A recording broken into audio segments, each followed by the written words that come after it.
안녕하세요. 2학년 4반, 5반, 6반 학생들 반갑습니다. 저는 여러분과 함께 1년 동안 한국사 수업을 같이 할 거예요. 노태호라고 합니다. 노태호. 자, 이거를 이제 태블릿 PC로 촬영하다 보니까 아무래도 이 글씨 쓸 때 소음이 좀 있는 것 같은데 감안해 주시길 바래요. 좀 이해해 주시길 바랍니다. 자, 오늘은 우리는 한국사 수업에 대한 간단한 개화를 할 거고요. 어떻게 수업을 진행할 것인지, 그리고 우리가 수업 때 지켜야 할 뭐 약속은 무엇이든지 이 정도 이야기를 하겠습니다. 그리고 앞으로 한국사 공부를 하는 데 있어서 어떤 방식으로 공부해야 될지에 대해서도 이야기를 할 거예요. 그래서 지금 보고 있는 이 학습지, 그리고 여러분 홈페이지에 올려놓은 이 학습지를 보면서 오늘 한 30분 정도 이야기를 좀 해보도록 하겠습니다. 자, 그러면 먼저 한국사라는 과목이 어떤 특징을 가지고 있는지 한번 볼까요? 첫 번째로, 우리가 예상하다시피 우리나라 역사를 시간 순으로 학습하는 과목입니다. 너무나 당연한 거요. 네. 그렇지만 여기서 이 시간이라는 말에 약간은 주목을 하면 좋겠어요. 역사를 공부하다 보면은 여러분들의 시간 감각이 훨씬 더 정교해지고 넓어지게 될 거예요. 이게 무슨 말이냐? 선생님이 이렇게 생각합니다. 여러분들이 지금 당연하게 생각하는 모든 것들도 다 시간의 산물이라고 봐요. 그래서 우리가 당연하게 생각하는 물질, 그리고 물질적인 풍요, 그리고 우리의 사고 방식, 이런 모든 것들은 다 시간의 산물입니다. 선생님이 어렸을 때만 해도 어린이들은 어른들에게 매맞는 게 너무나 당연했단 말이죠. 즉, 어린이들도 매맞지 않을 권리가 있다는 현재의 생각은 최근에 만들어진 이 산물이에요. 최근에 선생님이 이 동영상을 보다가 EBS 선생님이 이 TV에 나와가지고 하는 이야기를 들었는데 이제 좀 옮겨줄게요. 우리 조선시대에는 여기저기 마을에서 연료문을 세우는 게 굉장한 자랑거리입니다. 마을의 자랑거리예요. 그래서 남편이 먼저 죽었을 때 여자가 따라 죽는 것이 너무나 명예로운 일이었어요. 자, 그래서 실제로 이 당시에 삼강인실도라는 책을 보면은 자기 귀를 잘라가지고 정절을 지키려고 하고 스스로 사지를 절단하기도 하고요. 네, 어떤 사람은 효도를 위해서 가마솥에 스스로 들어가서 약이 되기도 합니다. 자, 이런 극단적인 어떤 모습들, 예, 지금 굉장히 우습잖아요. 우리가 보기에는. 그리고 하찮아 보이잖아요. 그 시대 사람들은 여기에 대해서 어떻게 생각했을까요? 그 시대 사람들도 이게 말도 안 된다고 생각하면서 웃었을까요? 음, 그들은 아마 그 시대에는 이것이 굉장히 훌륭하고 대단하고, 그렇기 때문에 남편을 따라서 이 따라 죽는 여자가 아주 기꺼운 마음으로 또 자랑스러운 마음으로 그 일을 했을 거란 말이죠. 왜 우리와 이렇게 다를까? 자, 인간의 모든 사고방식은 그 시대, 환경의 산물이라는 거예요. 자, 그랬을 때 우리가 훨씬 더 우리의 생각들을 객관적으로도 볼 수 있을 겁니다. 자, 그래서 역사는 이 시간을 가지고 인간을 보는 이런 학문이라 이야기를 하고 싶어요. 자, 두 번째로, 그렇기 때문에 인간에 대한 이해가 심화된다는 거죠. 우리가 할 수 없는 경험들, 이 시대적 한계에 막혀서 할 수 없는 그런 경험들을 간접적으로 할 수 있고요. 또, 이 문화적 소양, 통찰력이 양양된다. 너무나 당연한 이야기 같지만, 여러분들 공부를 하다 보면 이게 체감될 때가 상당히 많을 거예요. 초코파이를 한 번도 못 먹어본 사람한테 초코파이가 얼마나 맛있는지 이야기를 하면 이제 와닿지 않잖아. 이 군침이 안 나온단 말이야. 근데 이제 먹어본 사람은 맛있다는 걸 알죠. 또, 그렇기 때문에 여러분이 이 인간에 대한 이해가 역사 공부를 열심히 하다 보면 분명히 커질 거예요. 한번 믿어보세요. 에, 그리고 자, 이어서 세 번째. 자, 여러분 이거를 알아야 되는데, 모르고 있는 친구들도 있을 거예요. 올해부터, 즉, 여러분부터 최초로 2015 교육과정이 적용이 됩니다. 한국사는요. 어, 여러분들의 선배인 지금 현재 3학년들은 2009년 교육과정으로 한국사를 배우고 있어요. 그러면 달라진 게 뭐냐 했을 때, 에, 전근대사 부분이, 즉, 조선 후기까지, 이 고조선부터 조선 후기까지 다루고 있는 이 범위가 아주 아주 압축이 되어서, 짧아졌고요. 반면에 이 개항기부터 이 근현대사 파트가 엄청나게 많아졌습니다. 그리고 굉장히 세세해졌어요. 그래서 특히나 그 부분을 공부할 때는 약간은 머리가 아플 수도 있어요. 일단은 이렇게만 알고 있고 차후에 이제 공부를 하면서 여기에 대해서 좀 느껴보도록 해요. 어쨌든 범위상 변화가 있습니다. 작년과. 자, 네 번째. 한국사의 또 하나의 특징이죠. 한 만큼 정직하게 보상을 해줍니다. 내가 다니는 고등학교에서는 동창 중에 아주 이제 천재 같은 친구가 있었어요. 서울대 의대를 갈 수 있었지만 가지 않고 이 대한민국의 과학계에 헌신하겠다. 서울대 공대를 가는 친구인데 나안수라는 친구예요. 나안수. 내 친구 안수. 안수는 이 정도 공부를 잘하면 인성이 좀 더러웠으면 좋겠잖아. 우리가 근데 얘는 굉장히 착했어요. 막 급식실 가다가 쓰레기 주워요. 그리고 급식실 가다가 막 개구리 주워있는데 개구리 주워가지고 쓰레기통에 버려요. 기가 막히죠. 못생겼냐? 잘생겼어요. 학생회장도 했습니다. 자, 이런 모든 부분에서 완벽한 친구. 우리 안수도 나보다 한국사를 잘하진 않을 거야. 왜냐하면 내가 한국사를 더 많이 공부했잖아.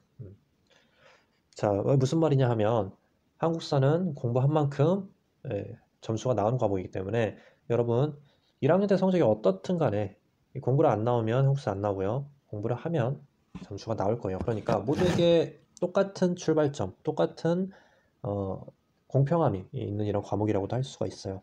그러니까 한번 노력을 해봅시다. 자, 마지막 우리는 일주일에 2시간 만나게 되는데요. 2시간이면 또 너무 많지는 않지만 짧지도 않은 시간입니다. 특히나 그래서 내신에 어느 정도 영향력이 있어요. 또 한국사 같은 경우에는 세특 기재를 할 때 굉장히 자유도가 큽니다. 그래서 여러분들의 진로와 연결해서도 다양한 이야기를 세특에 녹여낼 수 있기 때문에 학종을 준비하는 이런 친구들은 세특 기재 방향을 미리 고민을 좀 해두면 좋겠어요. 자, 어떤 방식으로 그러면 수업을 진행할 것인지. 자, 두 번째 보죠. 일단은 수업 목표부터, 선생님의 개인적인 수업 목표부터 좀 써봤어요.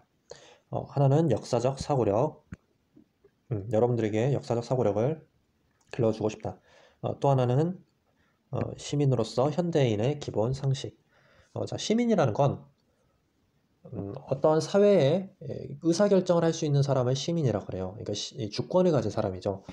주권을 갖고 의사결정을 행사하려면 지식이 있어야 된단 말이죠. 그렇기 때문에 민주주의 사회에서는 항상 최대한의 교육을 보장해야 됩니다. 그리고 여러분도 시민으로서 권리를 행사하기 위해서 한국사적인 지식은 필수입니다. 이런 것들을 같이 키워나갑시다. 그리고 역사를 공부하다 보면은 훨씬 더 유연하고 넓게, 폭넓게 생각하는 어떤 습관이 길러진다고 해요. 내가 봐도 그런 것 같아. 내가 그렇거든. 자, 여러분은 역사적 사고력을 이 여러 활동들을 통해서 뭐 글쓰기라든지 이런 활동들을 통해서 길러보도록 하겠습니다. 자, 그러면 어떤 교재를 쓰냐? 교과서. 당연히 하고요. 이 교과서를 보충할 학습지를 쓰는데요. 자, 이 부분은 약간 설명을 해야 될 것 같아요. 학습지 종류가 두 개가 있어요. 지금 여러분 현재 보고 있는 학습지는 선생님이 이 노태호가 개인적으로 만든 학습지입니다.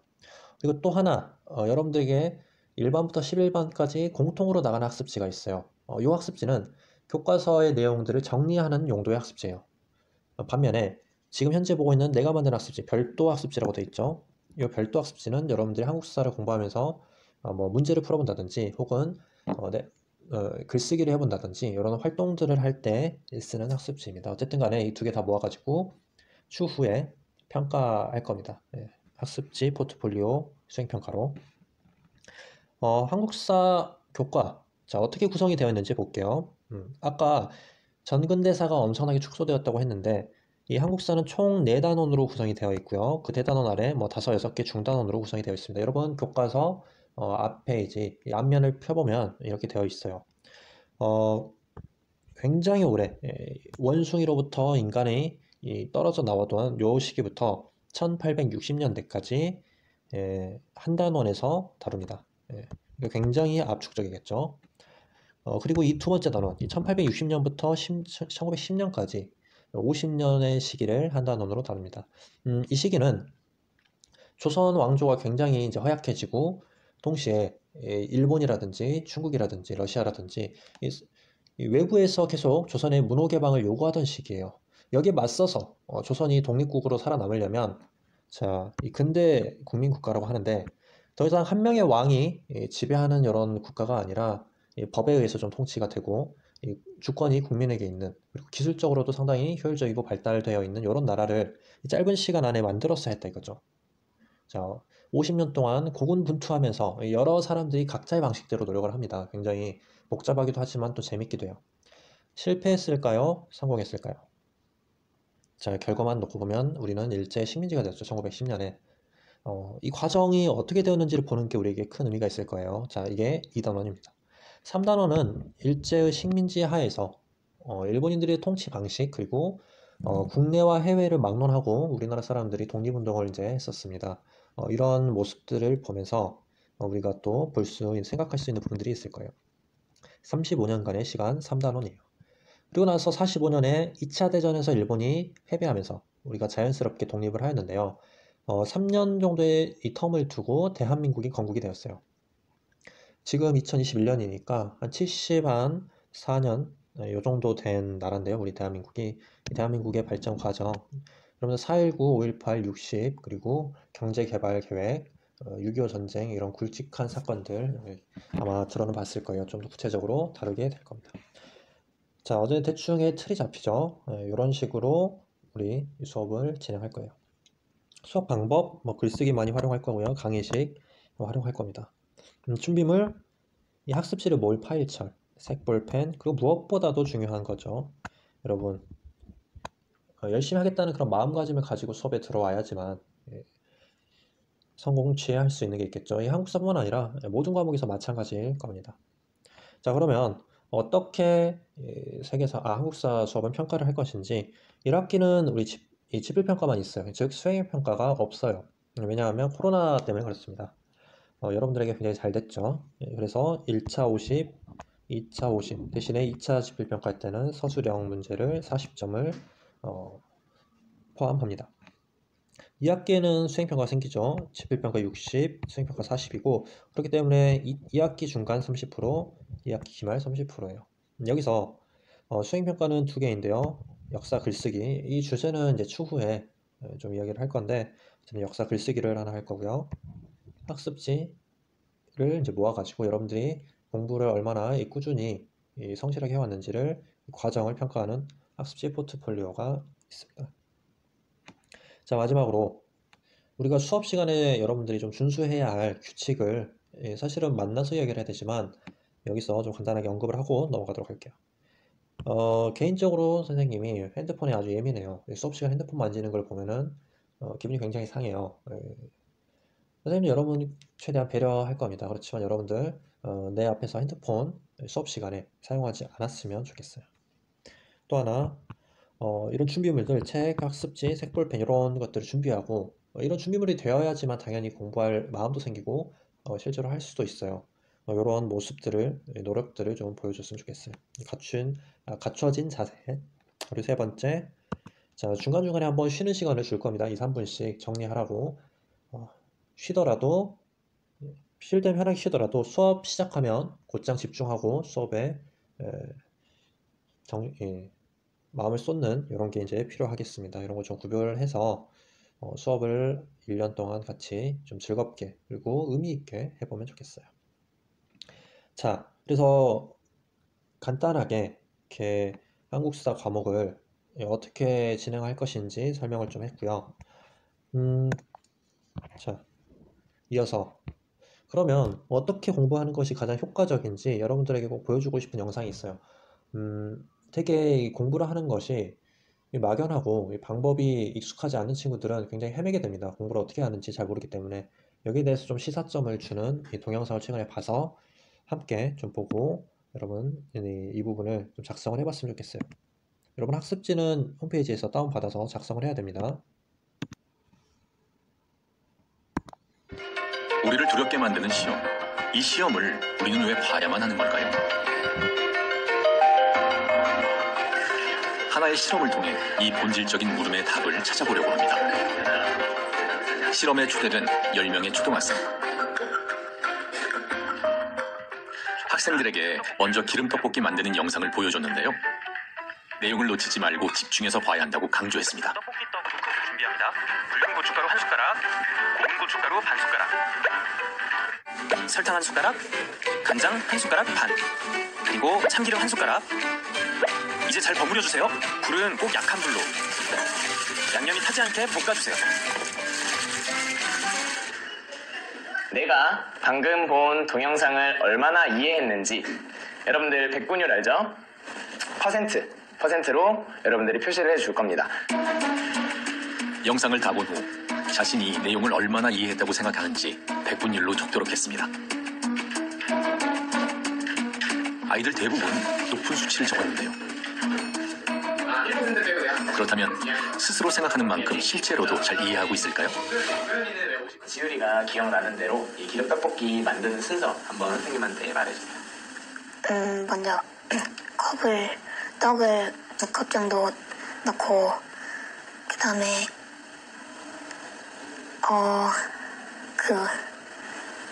뭐지? 갑자기 까먹었네. 떡 2컵 넣고 그리고 양념장 넣고 잘 기억이 안 나요. 양념장 얼마나 넣었는지 기억나요? 양념장이요? 양념장 얼마 넣었지? 기억이 안 나요. 평균적으로 학생들은 80%를 이해했다고 대답했지만 막상 질문을 해보면 답을 못하는 경우가 많았습니다. 자신이 안다고 생각하는 것과 실제 아는 것 사이에 큰 차이가 있는 겁니다. 인터뷰 후 학생들에게 똑같은 실험을 다시 했습니다. 비슷한 난이도의 영상을 본 후 자신이 얼마나 이해했는지를 적게 했습니다. 이번에는 어떤 결과를 보였을까요? 흥미롭게도 학생들 대부분이 이전보다 훨씬 적게 내용을 이해했다고 답했습니다. 선이는 왜 이 점수가 왜 달라졌다고 생각해요? 제가 기억을 잘 못하는 걸 깨달아서 한 가지 특징이 잘 이해가 안 돼서 조금 낮게 줬어요. 두 번째 실험에서 학생들의 대답은 평균 69%로 뚝 떨어졌습니다. 단 2명의 학생만이 첫 번째보다 높은 수치를 썼습니다. 90%요. 아까는 혹시 얼마였어요? 아까 60%. 왜 기간이 더 높으면 습기가 안 차요? 그 이유는 혹시 기억나나요? 기억이 잘 안 나요. 그 창 같은 경우는 혹시 어떤 점이 좋다고 했는지 기억나나요? 기억이 아예 안 나요. 90%라고 했잖아요. 네. 혹시 바꾸고 싶은 마음이 있어요? 네. 얼마로 바꾸고 싶어요? 80, 70 그 정도. 되게 많이 기억했다 생각했는데 막상 질문한 거 답해 부르니까 잘 기억이 안 나요. 질문을 받고 말문이 막힌 경험을 통해 아이들은 자신을 다시 보게 됐습니다. 인터뷰를 통해서 자기가 알고 있는 내용에 대해서 확인을 하게 되잖아요. 그 과정을 통해서 뭔가 자신이 내가 이해하고 있는 만큼 정확하게 나에 대해서 내가 이해한 정도를 판단하고 있지 못하다라는 사실을 아이들이 깨닫게 된 이후에는 조금 더 자기 자신이 이해하고 있는 정도를 좀 객관적으로 판단하려고 아이들이 노력한다고 볼 수 있겠죠. 자, 잘 봤나요? 이게 이 친구들만의 어떤 느낌은 아닐 거예요. 우리 모두가 다 분명히 수업 들을 때는 다 아는 것 같았지만 실제로 막상 문제를 풀려고 할 때 잘 안 나오잖아. 이것처럼 우리가 이제 이런 착각들이 있죠. 착시 현상들이 있죠. 공부를 할 때는 분명히 아는 것 같은 그런 착시 효과. 그렇기 때문에 계속해서 문제를 풀어보고 자기가 아는 걸 말해보고 이런 과정을 통해서 복습을 통해서 자기가 아는 것들을 확실히 내 걸로 만드는 이런 부분들이 공부의 학습의 핵심이라는 생각이 들어요. 그래서 이런 부분들을 앞으로 여러분들이 고려를 좀 하면 좋겠다 이런 생각이 좀 들고요. 두 번째 영상도 간단하게 한번 보죠. 그러면 실제로 공부를 할 때 어떤 방식이 효율적일지 한번 그렇다면 보죠. 인출 연습을 통해 학습 능력은 얼마나 좋아질 수 있는 걸까요? 대학생을 대상으로 실험을 해봤습니다. 학생들에게 동영상 강의를 보여준 후 얼마나 이해했는지 테스트해보려고 합니다. 먼저 학생들을 두 그룹으로 나누어 똑같은 영상을 보여줬습니다. 그리고 영상 내용에 대해 필기하도록 했습니다. 영상을 다 본 후 한 그룹은 필기 내용을 눈으로만 읽으며 복습하도록 했고 다른 한 그룹은 백지에 생각나는 대로 모두 적으며 복습하도록 했습니다. 다시 말해 반복해서 읽기와 인출하기의 방법으로 각각 공부를 하도록 했습니다. 복습을 마친 후 학생들에게 실험이 끝났다고 알렸습니다. 하지만 진짜 실험은 일주일 후에 시작됐습니다. 아무런 예고도 없이 시험을 치렀는데요. 학생들은 일주일 전 강의 내용을 얼마나 기억하고 있을까요? 한 70%는 생각날 줄 알았는데 실제로 생각나는 건 30%? 머릿속에 있는데 그게 안 끄집어내주니까 약간 답답한 느낌. 네. 근데 생각보다 기억이 잘 안 나가지고 좀 당황했었어요. 시험 결과 반복 읽기 그룹은 53점, 인출활동 그룹은 61점으로 인출이 더 좋은 학습 결과를 만든다는 걸 보여줬습니다. 뭔가 이해 과정이나 이렇게 프로세스를 제가 이해해서 써야 되는 것들은 기억이 나서 오히려 그런 문제가 나오니까 연결돼서 쓸 수 있었던 것 같아요. 한번 상기시키는 작업을 한 번 더 했었기 때문에 아무래도 제가 이해한 것을 손으로 직접 써보는 과정이 아무래도 뭔가 훈련되는 것처럼 제가 스스로 공부할 때 그런 방법을 잘 안 쓰거든요. 왜냐면 괴롭잖아요. 백지에 막 쓰는 게. 근데 쓰니까 약간 외우고 싶지 않더라도 조금 자동적으로 암기가 되는 부분이 있는 것 같더라고요. 그래서 좀 좋았던 것 같아요. I've sometimes told students here if they want to be more effective as students, earn higher, they should input less and output more. Don't just read that thing again, over again. Sitting in a library and just going over like you're some sort of recording apparatus is not the way the human learning memory works. 미국 UCLA에서 심리학을 가르치는 로버트 비옥과 엘리자베스 비옥 교수. 부부인 두 사람은 인출 연습과 학습의 상관관계를 오랫동안 연구해 왔는데요. 학생들에게 강조하는 것은 인출을 할 때 느끼는 어려움이 오히려 학습에 도움이 된다는 겁니다. 부부는 이것을 바람직한 어려움이라고 부릅니다. What we mean by desirable difficulties are conditions that you introduce into instruction and practice that challenge the learner. If something's starting to feel difficult, that should be you should look on that as a good sign. It means now that's requiring me to work a little bit, but it's requiring me to do things that is really going to enhance my learning. If it's too easy, I'm not learning anything new. 어려움이 학습에 도움이 된다는 것. 뇌의 변화로도 이것을 확인할 수 있을까요? 학습을 하는 동안 뇌의 상태를 관찰했습니다. 한 그룹은 반복 읽기 방식으로, 다른 한 그룹은 인출하기 방식으로 각각 학습을 하면서 뇌의 활동과 산소 포화도를 측정했습니다. 반복 읽기 그룹의 뇌에서는 적극적인 활동을 나타내는 붉은색이 거의 없지만 인출 활동 그룹에서는 상대적으로 붉은색이 더 많이 나타났습니다.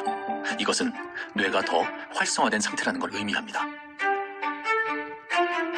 너무 릴렉스된 상태에서 긴장도가 없으면 어떤 학습이라는 건 일어날 수 없는 거예요, 사실은. 그래서 그 적절한 긴장도를 유지하는 것이 좋은데, 저희 실험으로 지금 말할 수 있는 거는 단순히 리딩했을 때보다 솔빙했을 때 스트레스나 긴장도는 굉장히 올라가는 것으로 지금 관찰되고요.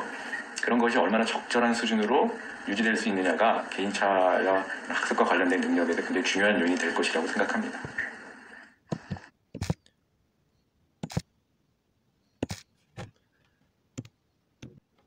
자, 잘 봤죠? 본 것처럼 이 공부를 하는 데 있어서 단순히 읽기보다 보면서 끊임없이 자기가 직접 말해보려고 하고 생각해보려고 하고 이렇게 인출하려는 이런 노력들이 이 기억을 훨씬 돋고 뇌를 활성화시킨다. 이런 이야기를 하고 있습니다. 여러분 한국사뿐만 아니라 모든 과목에서도 좀 이런 내용들을 좀 확장시켜서 적용해보면 훨씬 도움이 될 것 같다는 생각을 하고요. 자, 이 마지막으로 이 학습지 2쪽 이 부분을 작성해 보려고 해요. 그러면 앞으로 나는 어떻게 한국사 공부를 할 것인지, 자, 첫 번째로는 이 다큐멘터리를 보고 들었던 생각을 좀 자유롭게 적어 보고요. 내 목표, 한국사 수업하면서 1년간 어떤 목표를 가지고 공부를 하겠냐, 앞으로 나는 어떤 식으로 공부를 할 건지 계획을 써주세요. 자, 요게 다 됐으면 통상 우리가 이제 얼굴을 보고 교실에서 만났으면 학습지를 우리 끝나기 5분 전에 들고 나와서 도장을 찍어줍니다. 그래서 도장을 받고 자기 스스로 여기에 자기 평가지에 내가 오늘 좀 수업을 잘 들었다 싶으면 동그라미를 치면 됩니다. 그래서 내가 1년간 어떻게 수업을 이렇게 꾸준히 잘 들었구나, 이런 것들 여러분들이 도장을 채워가면서 느낄 수 있을 거예요. 자, 여러분들 이 부분 꼭 채워서 주말 끝나고 우리 학교에 올 때는 여기를 작성해 가지고 오도록 하고요. 남은 시간들 다른 과목들도 수업을 잘 듣고 체력 보충도 잘해서 우리 건강하게 다음 주에 보는 걸로 합시다. 자, 오늘은 한국사 오리엔테이션은 여기까지 하도록 하겠습니다.